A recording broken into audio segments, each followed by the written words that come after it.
what for me are the things that I'm interested in that are of a positive nature. And it always comes back for me to basically the guy who's the second most interesting player on the team beyond Bradley Beal, and that's Deni Avdija.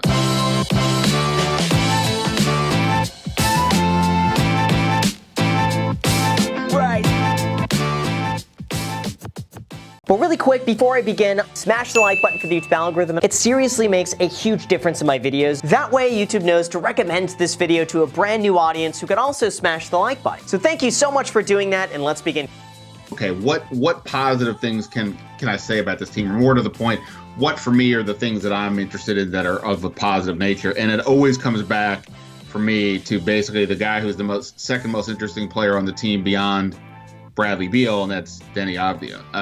If you want to tell me that this season ends with some level of optimism going forward, like to me, that's going to be, him and to some degree Rui Hachimura becoming viable pieces that you can start to see, hey, as they continue to progress, combined with Beal or Westbrook or whatever, that this is a real, real thing. Somebody who can be a real part of a starting lineup or a high in the rotation at a minimum for a good team. And, what were some of the things that Deni, we were concerned about going when he came on board beyond just sort of the transition from this, young kid coming from another country here, his shooting, right?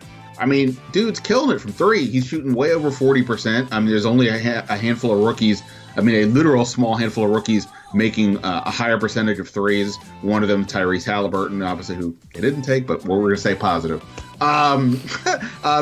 And, off the bat, things I liked about Deni, we liked about Deni, his instincts out on the court, his passing. We saw play yesterday against the Bulls where he, had the ball on a fast break, drove up the court, and was able to create an opportunity with a pass to Hachimura to get for a layup. And I just want to see him continue to be in that role. Yesterday, they put him on the bench with Bertans moving to the starting lineup, and maybe on some level I want to view that as negatively, like, well, wait, shouldn't you be giving this kid at this point the opportunity? I actually don't mind it on some level, because I actually kind of like seeing what he can do with Ish Smith a little bit better than maybe with Westbrook and Beal, where those guys are just sort of pounding the ball. And, I'd like to see him in more of an open court game, and I think with Ish, you're going to get that. So for me, I guess it's just, where does he go the rest of the way? Again, I can talk myself into positives for this team no matter what the record, if he and to some degree Hachimura step up. So yeah, for me, Deni Avdija, like what he does the rest of the way, they got to just keep putting him in good spots, feed him as best they can, and hopefully help him go to another level this year.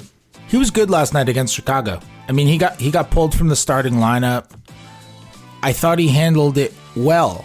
I mean, I really did. I thought he defended Zach LaVine really nicely. He didn't make his shots. For kind of the first time this year, we just saw him missing open threes. All the threes he took were fine. He just missed all 5 of the ones he took.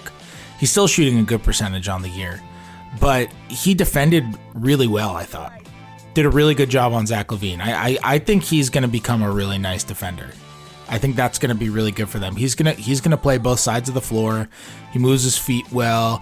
He still fouls too much, but he also just doesn't get calls because he's a rookie, and he gets those rookie kind of leaning in calls and that stuff like all the over fouling stuff that's very common for rookies, and I feel like that's going to be solved for him. He looks good. He looks good. I think off the bench, quite honestly, it's going to give him more of an opportunity to play make too. Like, it's going to give him more of an opportunity to do that kind of stuff, handle more, and we'll see how that goes. They stagger Westbrook with the bench, so we'll see exactly how many minutes he plays with Westbrook, but just not playing alongside Beal and Westbrook for as many minutes, which I anticipate he won't if he's coming off the bench, is going to give him more of an opportunity to play making the half court, to grab defensive rebounds and push, show off his skill set a little bit more. It could honestly help his development. I don't really have a problem at all with him coming off the bench, and I certainly don't have a problem with Bertans being with the starters. So I'm with you.